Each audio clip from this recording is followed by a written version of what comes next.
Hi,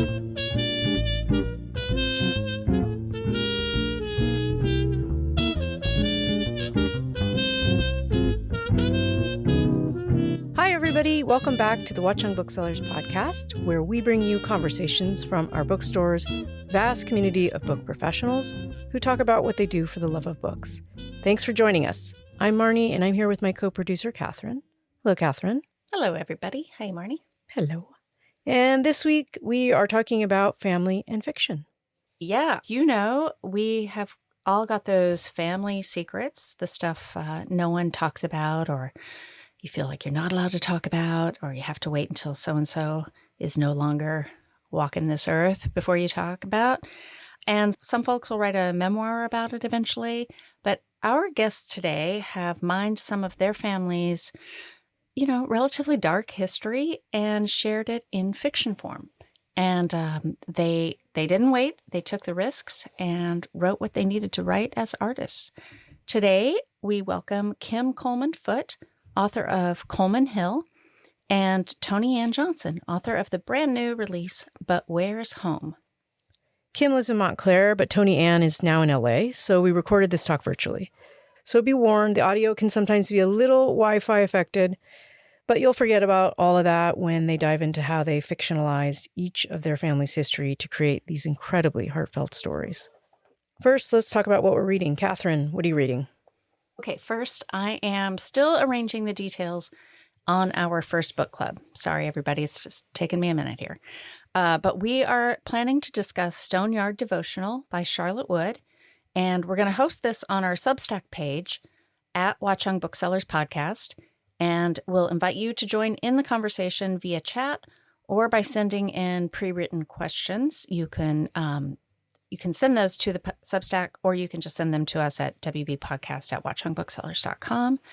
And I finished this book, and it has so much to unpack. I just thought it was really, really beautiful, and I just feel like there's a lot to talk about. It's not a difficult read, but I took my time with it, and it feels so personal and so weird, and I kind of can't stop thinking about it. So I would look forward to discussing it with you guys. But now I have moved on to my next book, which is The Calamity Club by Kathryn Stockett. It's not coming out till May, but I have an advance copy, and I'm digging into that. It's set in 1930s Mississippi and features two strong-willed women who take some outrageous risks. You may remember Kathryn Stockett from her best-selling book and hit movie, The Help. She took her sweet time creating this next book. I think it was like 17 years, maybe. Wow. Yeah. And again, it's coming out in May, but I have a feeling it'll be worth the wait. And the extra good news is that book is going to be launched at the Montclair Literary Festival on Tuesday, May 5th. And tickets are on sale now, and you can get them on our website. Marnie, how about you? What are you reading? I'm reading our next pick for the New York Times Best 100 Books of the 21st Century, which is happening on Monday, February 23rd at 7 p.m. You're welcome to join us. You just have to register on our website. And the book we will be discussing is The Copenhagen Trilogy by Tove Ditlevsen. I hope I'm saying that correctly. It's a memoir in 3 parts, and it's fantastic. It's heartbreaking, but it's actually really good. And I definitely recommend it. We would love to have you at the book club, so come. Yeah. That's great. You guys are really, I don't know, how many books have you done now? 10? I think we've done more. I think we've done more, like 13. But now what we're doing is we were going down from 100 down the list, but then we decided that would take too long to get to some of the titles. So we're actually jumping around the list. And we pick it as a group. We do like a random number generator. And that's actually fun to just jump around the list because there's so many favorites, but it's a long list. So yeah. It's making it a little more exciting. There is a lot of reading to discuss, a lot of book clubs to join. But for now, let's get to today's guests and hear all about their books. Kim Coleman Foote is the author of the acclaimed novel Coleman Hill, which blends facts and fiction about her family's great migration journey to suburban New Jersey, where Kim grew up.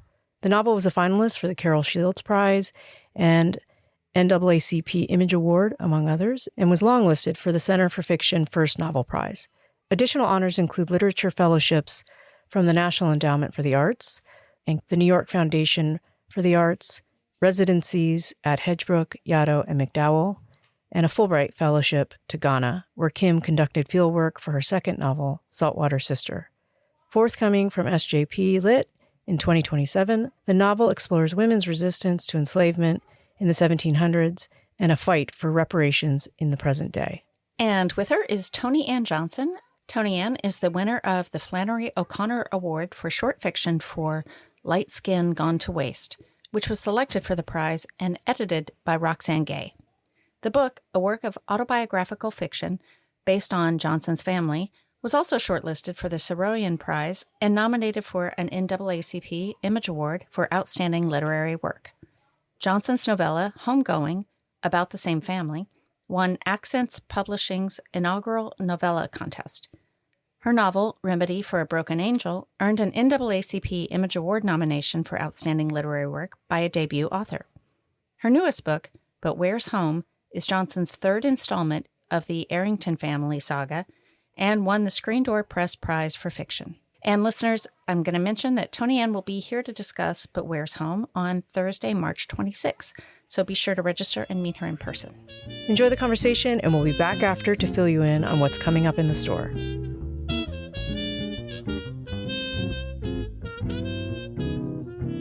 Hi, Toni. I'm so happy to finally meet you in person, sort Likewise, of, virtually. Likewise. I'm so glad you reached out to me because I think I was mentioning to you that I found sense that a lot of poets, especially Black poets, have done what we've done, fictionalizing their families, through poetry, even with photographs and artifacts. But the only examples I could think of when I was doing my book was Alex Haley. And then, what's her name? For Those the Sun Has Loved, Rose Jourdain. I really love finding books like yours that are doing something similar. I think that Junot Diaz does that. I mean, I could be wrong, but I think that his books are based on his real family too. Drowned Sure. And although after that, they're less about the family and more about like the main character and his interactions with women. But the first one talks a lot about family, brother and dad. So Maisie Card also. His book is also very similar. And is hers based on her family? It's not. And she actually said that at some point, because she does genealogy like I do, and at some point she was interested in potentially modeling it after a family, but I think, she just wanted to go more into fiction. So I got the idea to do my book from a colleague who was not actually a professional writer. He's a very good writer, and we started exchanging work in like the mid-aughts, and he lives in Jamaica, and he was writing about his family's experience. And I was like, wow, this is so good. And then when I went to grad school, I was introduced to Drown and to Sherman Alexie's book, The Lone Ranger, Tonto, Fist Fight in Heaven. And I don't know if that was based on his family, but it was stories about growing up on the reservation that was really interesting to me. And so I did start to think, well, I do have a lot of events, in my own family. And that was how I started working on the stories. Well, for me, I had been wanting to talk about my family for a long time because I had been hearing these stories since I was a child. And they're always very colorful and vivid. And, my parents were a lot older than most parents of kids my age. And so it was like going back in time, and being able to see like the 1940s and 50s. And, and so I was debating if I was going to do nonfiction versus fiction because there was just so much that I didn't know. And like I said, I got interested in genealogy when I was in college and started researching my family. And even with that, there were still so many gaps, between like what the records were saying versus what I knew from family stories. And then you have all the half-truths and plain lies that get told, in some of these family stories. So, for me, it became this journey of figuring out, I love research. I love historical research, figuring out like what the truth was, but then also figuring out the dynamics between my relatives. Like, why did they treat each other so horribly. Some of them, especially my great grandmother, who was known as Coleman. Why was she like that? Why did she abuse her children? And so for me, it also became this kind of psychological study to go into their minds and psyches and also their childhoods to try to figure out why they were the adults that they were. And I wanted to say that with Coleman, I appreciated that you included the trauma that she endured when she saw that man, when she was still in the South, the man was lynched and he hadn't done anything. And I felt like that really helped. I still thought she was so mean. And in the story, How to Kill Coleman and Live to Tell About It, like I wanted to be in that story and help those kids. But I had a little compassion for her because that was really traumatic. I mean, it was traumatic to read what happened, even though we didn't see like the actual lynching, but we knew that, that it was happening. So I thought you did a really good job of showing that. And then also with the daughters, so Rosine had her for a mother, had Celia for a mother, was just so cruel to her. And so when Rosine wasn't particularly a good mother, I felt like I could kind of understand why she wasn't parented properly. And Bertha, though, she was, Lucy, her mother was really mean to her too, but she wasn't mean to her kids, but she just didn't parent them. She just parented her second set of children, but not the first set. So that was hard, but I could understand it. She had trauma. They all those mothers had some degree of trauma, but Coleman she pushed it. She was really. And I wanted to be right there with those kids myself, because that was always my big dream. I'm like, if I could invent a time machine and go back, I'd whoop her ass. Maybe not kill her, but cause her to feel some pain because she was just so cruel. And because it has ripple effects to my generation, like people are still feeling the effects of it, so, it did a lot of damage. But, for me, like I said, I was also trying to figure out where it came from. Like, I don't believe that people are born evil. And that's why I was going back to everyone. You see them as a child to see something that happened during their childhood, because, for me, life is not black and white. People aren't black and white, literally, there's shades, what happens to someone. I wanted to show that, you can be put in a complicated place, and sometimes the choices that you have to make are not all good choices. Right? What if you have to decide between bad choices? Ultimately, it's not going to be a good result, but that's the reality for a lot of people's lives. But I want to really talk about your book as well, especially since you have a book coming out more recently. I love the fact that you were able to do this with your more immediate family, because you're not talking about ancestors far removed. Like, I've never met Coleman. I've never met a lot of the people that I'm writing about. So for me, I could have some emotional distance from them, and I was so curious reading your book. So, how were you able to write about your parents? Because, obviously they're still characters, because you're writing what's called a novel or stories. But I'm just curious, how were you able to write about your parents in such a way where, we see their humanity, we see the fun, the humorous sides of them, but we also see it in the way that they didn't parent well their child, right? And I'm sure that's something that's been a burden for your life. So how did you do that? How did you create this?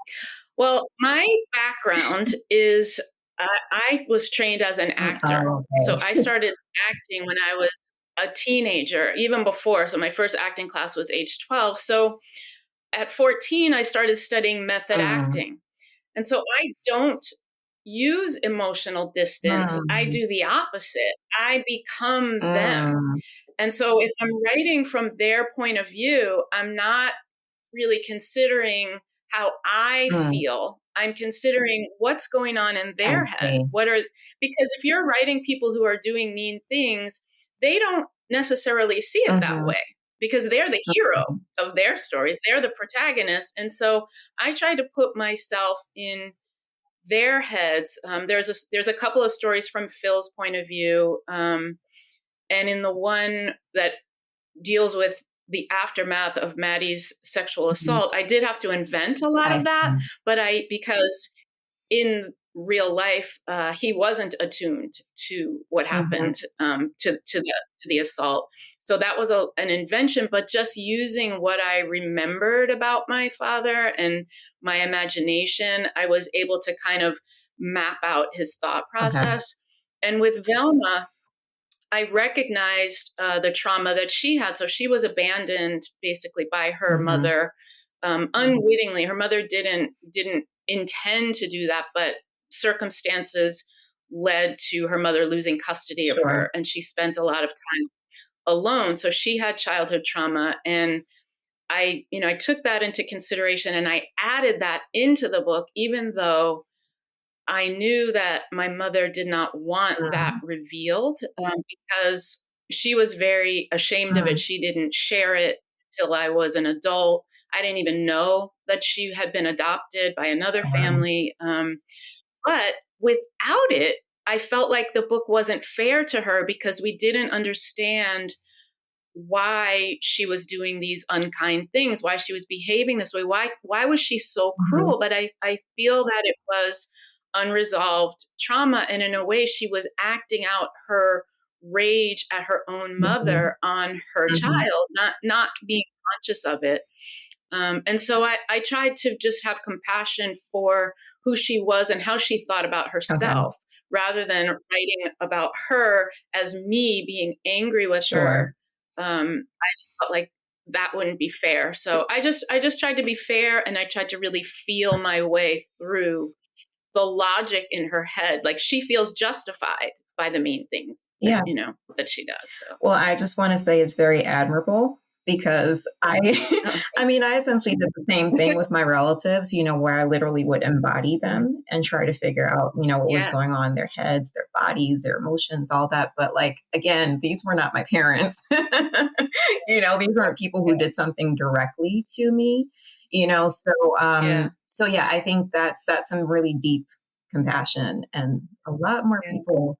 I felt though when I read your book, I felt for the character. So the way that you wrote it felt as if they had done it to the writer. I mean, it was so close. It felt so real. And I found myself getting so emotional, particularly with Lucy and Stella.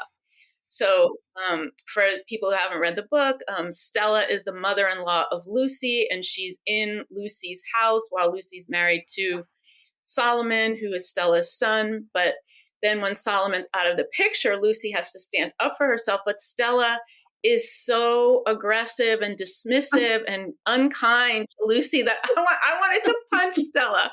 And the scene where Lucy puts Stella out of her house was one of my favorite scenes ever, because I was just cheering for her.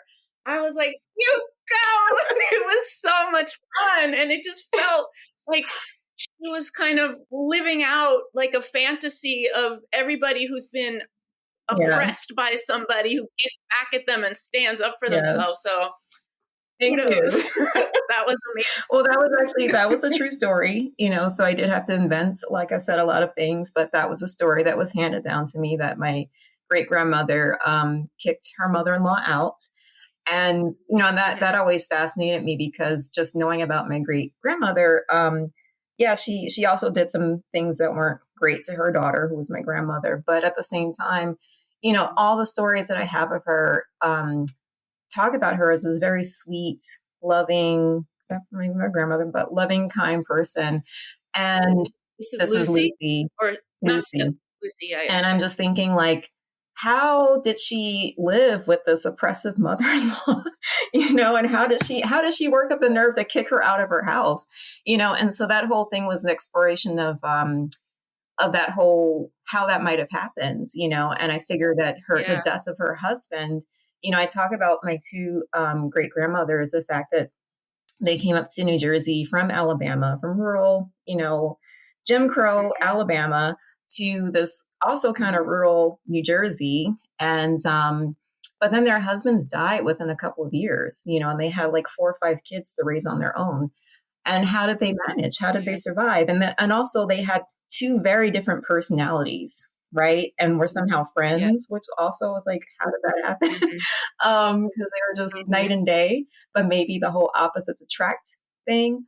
And so I was really, again, interested in exploring that tension with the mother-in-law, also considering that Celia, my other great-grandmother, would become the evil mother-in-law herself to with daughter, right? So like it's all so convoluted, but to me that's life.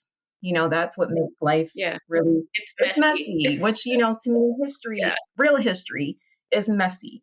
It's not just kind of like, oh, this person was like basically a superhero or a god, and we put them up on the pedestal. They never did anything wrong. They were just perfect and loving and caring, and like smart, beautiful. And it's like, no, life is not like that. There's those people you don't want to read about them. Yeah. Before I read your book, I was thinking that I was worried that that's what it was going to be. I was worried that it was going to be about this family that was like so upstanding and like, model Black people. And I was like, my book is so not that.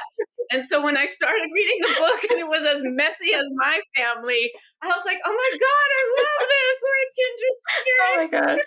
Because that's what I love. I love like the trauma and the grit and the meanness, like, and sometimes it is amusing. Like Greg Coleman was horrible. She was funny. God damn it! I love that all the time. And she reminded me of Velma in some ways, like the same sort of biting. Well, nasty. It's funny you have Velma because your Velma reminds me of my Verna. Which is a pseudonym. I'm like, oh my God, that name so fits, But that. And Verna's the one who lies. Verna's the one right? who lies. She had bipolar disorder. So which contributed to all those things. But she wasn't diagnosed until she was like in her 70s, I think. So before then, she was just crazy and she lies and she's emotional and just, all the negative things that you could say without any understanding of what she was going through. And even still, bipolar disorder, like it's still stigmatized and people don't understand. It's colorful. It's fun. But, at the same time, I guess a question for you too, along the same lines, I was concerned when, I was publishing some excerpts. I considered them stories. I didn't consider this a novel to begin with. And, I know that's something that you've also dealt with because you're writing from different perspectives. Each chapter is a different family member. But I was publishing individual stories and people were like really just like flapping these up like, oh my God, this is so good. And I was getting concerned because, this was after 2020. This was after George Floyd, Black Lives Matter.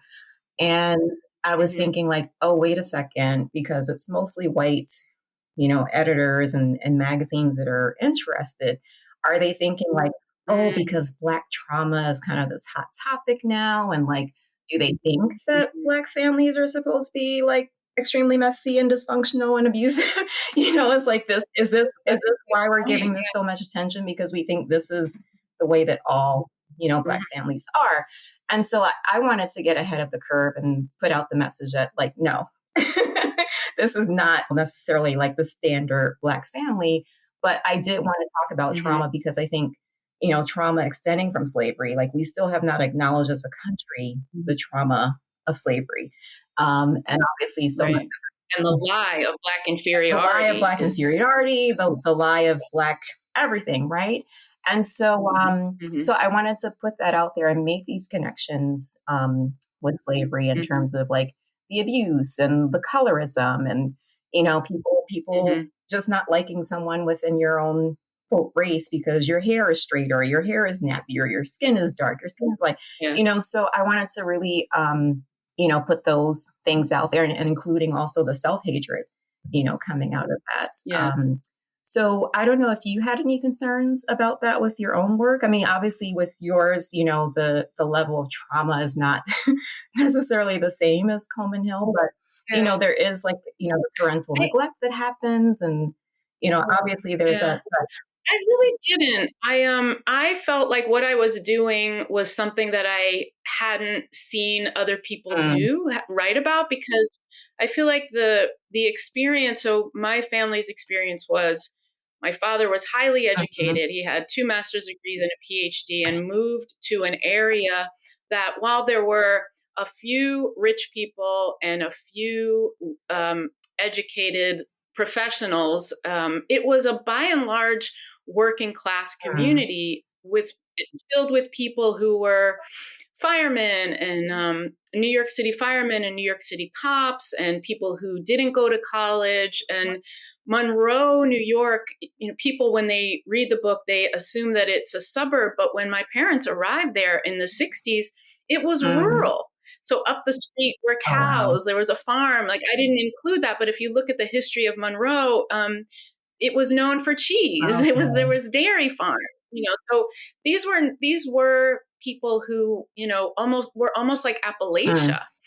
And so I didn't. So my family story, my parents being middle class, my father being educated, the class dynamic was different. So we were upper middle class, or would be considered upper middle class in that environment.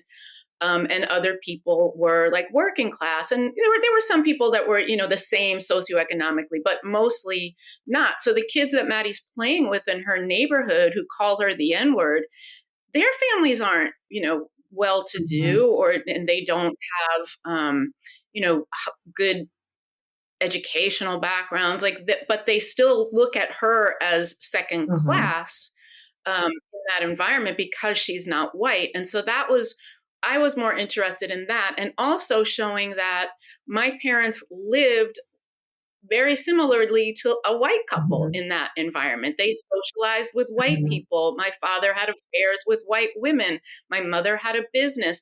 They weren't people that were relegating themselves to the Black experience. They were looking to have a human experience in a place where they were, wildly in the minority. There were, a handful of other Black people. One was a professional. There was a dentist there. He's mentioned in the forthcoming book. I don't think I mentioned him in the first book, but it was more like I don't know if you've ever read Updike, but he's like in the Northeast, Connecticut, but it's a very sort of upper middle class world with tennis and drinking and socializing and infidelity. And that's the world that my parents were in. So my dad was more like Don Draper in Mad Men than like a typical, or a kind of Black male character that I've seen in fiction before. So I was trying to do something different, and I couldn't worry about the whole trauma element because that wasn't even my focus. I mean, it was there, but because was part of the experience in the family, but I was looking at like this is a different type of story in a different part of the world. So it's not, we're not in the South. There isn't a connection to the Deep South or to slavery, although my great grandfather was born into slavery, but my family was by and large like from the Northeast. So my father's grandmother was a descendant, I believe, of slaves, because her last name was Van Wagner, and they were a Northeastern slaveholding family. I think they extended from like the New York into the Midwest. But I haven't found confirmation of that, but I like, what else could it be? Like, that's her last name, there's no Dutch in my DNA. So, it was just different. And I started writing these stories before George Floyd. So I started writing these stories in graduate school in 2007. Well, so did I. That's the first iteration of the book. I said, so did I. I mean, I've been writing it for a long time. I started in grad school. I think that was probably 2003 or 2004. Yeah. So, I mean, that, for me, it wasn't on my mind. I wasn't thinking in that way. I was concerned what others might, try to put on it, because I had heard. But I do I do empathize with that with that concern, though. Well, because I even think for Black it's people, valid. I've heard Black people say like, "Oh God, another book about slavery. My next book is about slavery," and it's like, well, I'm not putting out this book to re-traumatize people. That's not my intention. Again, it's showing these linkages, between the past and the present. That there's still things in the present that we do, that are kind of messed up. And let's re-examine that and then think about how we want to, raise the next generation.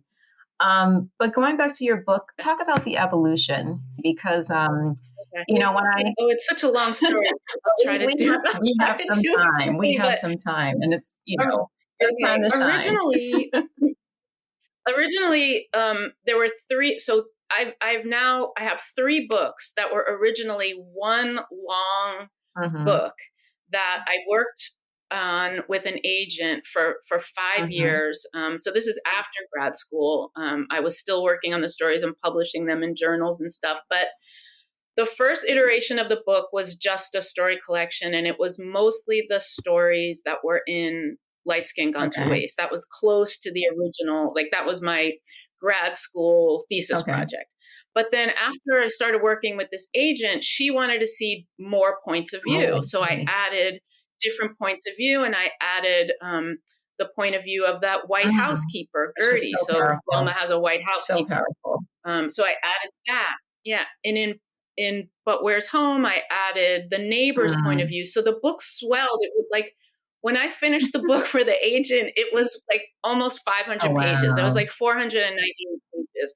And she thought it was great. And she sent it out, and it was just too much. So editors said, this is unwieldy. And another editor said, well, it's just like, what is the arc of the book? It doesn't really have cause and effect. It's so episodic. And I didn't disagree because I didn't originally conceive it as the novel that the agent wanted to sell it as. So he didn't want it to be a story collection. It was more like Maisie's book, which is like, spans a lot of time, and it was full, but hers worked as a novel. Mine didn't. And so when after 5 years taking all of these notes, and then she sent the book to Big Five editors and they all passed, I was so pissed off. I was so angry and so depressed and defeated. And I was on a writing group Zoom room during the pandemic. And one of the people that I was on there with, Cynthia Bond, who's an amazing writer, she said, well, why don't you just look at poets and writers and see like where you might be able to place some of the stories? And that's where I saw the call for the Flannery O'Connor Award. So and it was Roxane Gay who was the judge. So I saw that. I had a little bit of time, but the word count limit was 75,000 words, and mine was 150,000 words. So I cut out half the book. There were two novellas in it. I cut both of them out. One was published as a book called Homegoing that came out in 2021, and that was also published as a result of a contest. But I slapped the book back together, focused on Maddie, and then submitted it to the Flannery O'Connor Award. And I won. Like, I thought, oh, there's something missing. It's never going to win. But I just wanted to get my work in front of Roxane Gay. But then I won, and I was like, okay. So like that became that book. And then I had all the other stories left over that hadn't, been placed anywhere. And so I was like, well, maybe I can just make another book out of this and figure out a different theme. So I focused on the idea of home and creating home and what is home, and I added a few stories. And then when I won another contest, and that's how that got published. I won the Screen Door Press Prize, and Crystal Wilkinson asked me to start the book with more like an introductory story. So I added that, and I added some Maddie stories in the middle, and I rewrote the novella that's included. And so that became the second book, but they are in conversation with each other, but they also sort of both cover the same time period, although the second book, But Where's Home, third, I should say, goes farther into the future. So, but it was, it was a long process. Well, I've also had a long process with my second book. which we won't cover because that's it'll take probably an hour just to talk about it. But I think it's important to know the backstories to these books, especially with the publishing industry and all the politics of the publishing industry. Because when you say like, oh, too long and all of this, it makes me think of Sandra Cisneros' Caramelo, that novel that she published, like huge novel and stories. Oh, okay. Yeah, but she's Sandra Cisneros. There you go. And so it was funny because I actually went to a reading that she did when that book came out, and she was saying, because she's done poetry, short stories, like very thin. Yeah. And then so I was like, well, I've now done this huge long book, but yeah, she's Sandra Cisneros, right? But it's just so amazing to me because good literature is ultimately good literature, right? Doesn't matter whose name is on it. Obviously, it matters to the buyers and the public, but good literature is good literature. And I think, reading Light Skin Gone to Waste, it's good literature. And the thing is, when I look at my own book, which had a similar issue with, I again thought it was stories, but then my publishing team and my agent were kind of swaying me towards considering as a novel, which now I'm a little bit more comfortable with that label, just because of the way that I wrote it, because even though I was considering these stories and not even necessarily short stories, because, I respect short story as a form. And I have not written short stories since I was in college, and so like, even when I was writing Coleman Hill, I had to tell myself, these are just stories. Because I didn't want the pressure and expectation of, well, what's a short story? I don't know how to write a short story. Like, just tell a story. Oh my God, yes, you do. Well, thank you. But your stories are amazing. But like, I don't know how to write a short story. And these came out, initially non-chronologically, like all over the place. And my writing group was getting confused. And so I just decided to make everything chronologic, and that worked for them, but then the way that I structured it, I realized, it doesn't necessarily have an arc, as like a traditional novel. My next novel, that's what I've been working on for years and years. It has a traditional arc, even though it has multiple perspectives. But, the way that it's structured, that you can't read these stories out of order, and for me, that became the mark of, okay, this is a novel. I can feel comfortable calling it a novel. But I feel like Light Skin Gone to Waste, having read that, it very much felt like a book that could be called a novel in the same sense. Yeah. And should be getting all the accolades, that these other books are getting. But yeah, I was frustrated hearing your story with the publishing route because I tried to figure out an arc. Yeah. So I made the arc Maddie's story. So I made it. So her relationship with Velma didn't resolve in the book, but her relationship with Tobias kind of resolved. So Tobias was like her first heartbreak. So he was her first heartbreak. And so the last story in the book is her kind of forgiving, making peace with him. And in But Where's Home, the arc is more about the spiritual journey of the family. So the family does have so much dysfunction and toxicity, but it's very present throughout. There's a 2-story piece where Maddie is dealing with the violence from her mother and coming to terms with that, and Maddie ends up going no contact with Velma. So it's never going to resolve because she just withdraws, but it's linked to this earlier event where Velma is very cruel to Maddie, hits her, hurts her, and Maddie at 8 years old says, if you're not nicer to me, when you get old, I'm going to stick you in the home and leave you there. And she doesn't even really know where this comes from, but the second story answers that. So it's like her future self goes back and gives her this sustenance to stand up to her mother. But then at the end, we hear from Emily, who's Phil's mother, after she's died, and we get more of a hopeful resolution. But the first story that Crystal asked me to write, what this introduction, I made it Maddie before she was born. That. So Maddie on the other side, and I made her Velma's mother in her previous incarnation, and so she feels like she has to go back to make things right because she messed up before. And so it's like, I'm trying to say that it's nobody's fault. Like, yes, Velma's mean, but Velma was mean because of what happened to her. And if that, maybe that's Maddie's karma, maybe he just wasn't going to get the warm, fuzzy mother because she wasn't the warm, fuzzy mother when she mothered. So anyway, it's kind of, I thought it was the weirdest thing I'd ever But can I also say, I just also interject and say it was funny? Like even reading it was funny because, the fact that, thinking of a character as a spirit, and saying like, I want to go back and, be the child and kind of rescue my daughter. And the spirit, her guides are saying, yeah, that's not a good idea, honey. You can go back if you want to, so it was funny at the same time, even though, yes, it was intense. But I love that. I'm glad. It's like, I do try to be entertaining. Like, I don't want to just write, oh, woe is me.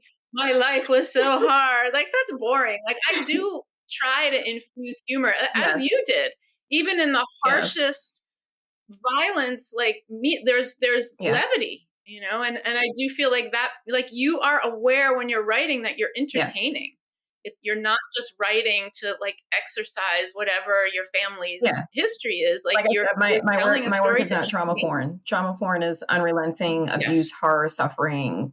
Like everything is just horrible and bad. And it's like, no, and then you laugh, and then you laughed about it. And that might be sick.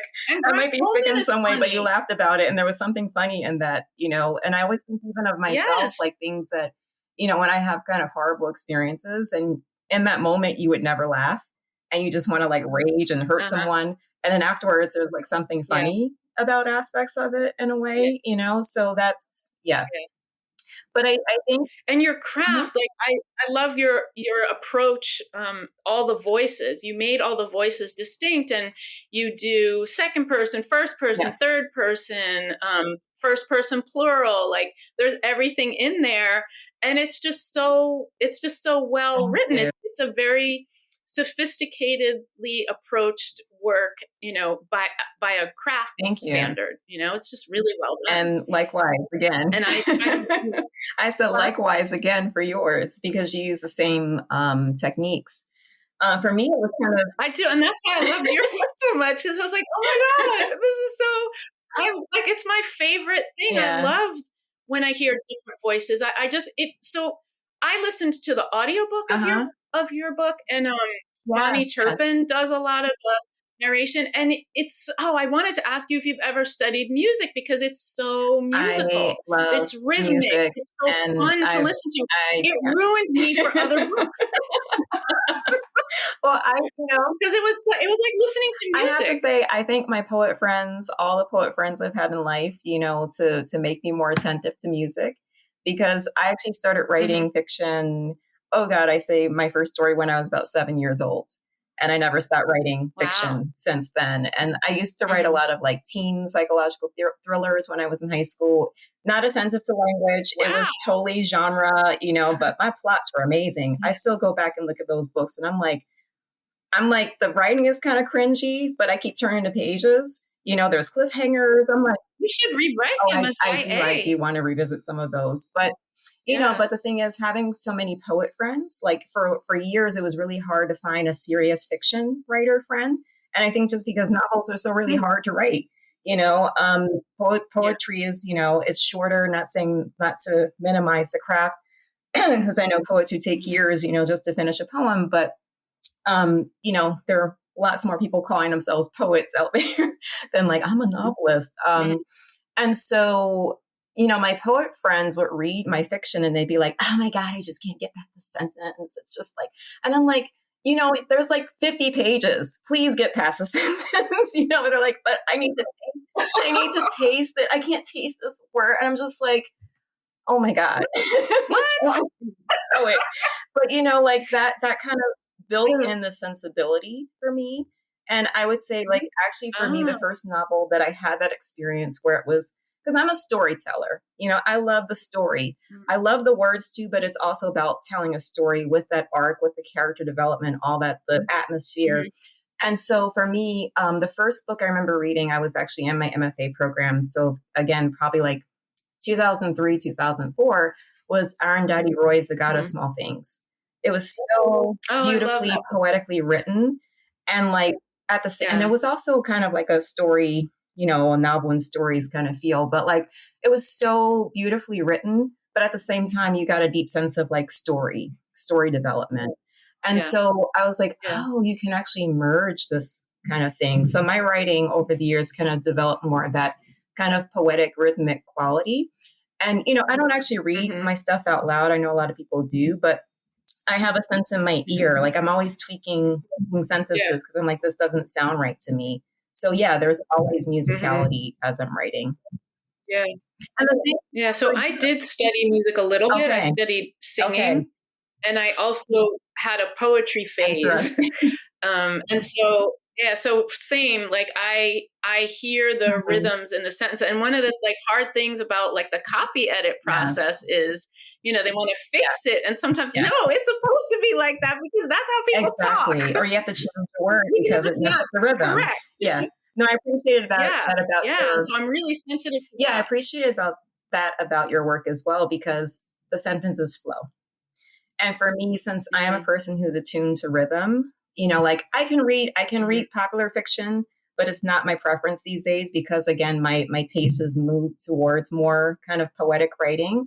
But you know, when I do find something that's lyric, like, or, you know, as I'm reading books, a lot of contemporary fiction, especially, I'm always kind of editing in my head, like, oh, why they put this word in here? And this sentence feels off. And yours, I have to say, was one of the few books that I have read in like so long, you know, contemporary fiction where I was not editing. I could take my editor's cap off and I could just like, it started with your father riding in the car and I'm just riding along with him and flowing and like literally devoured that book, kept turning. I'm like, oh my God, it's so good. It's so good. So, you know, but it was like, I could just flow because I'm not stopping to think like of the structure, like, oh, this word or this sentence, or she repeated this word over here and that's jarring. And what does that mean when you're repeating stuff?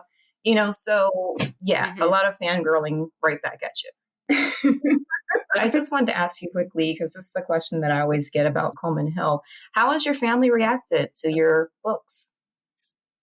Oh, that's interesting. So I have a small family. My father's deceased. He died in 2014. But the family is really small. So I have extended cousins. I don't think they read it. I have one cousin who I know reads my work, and she also is a writer, and she also wrote a book about her family. So she wrote the book, The Officer's Daughter, that came out from HarperCollins in 2022 or 2023.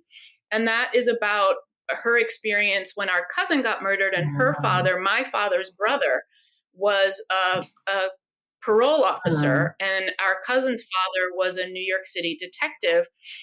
So it's a different branch of the family, but but our family.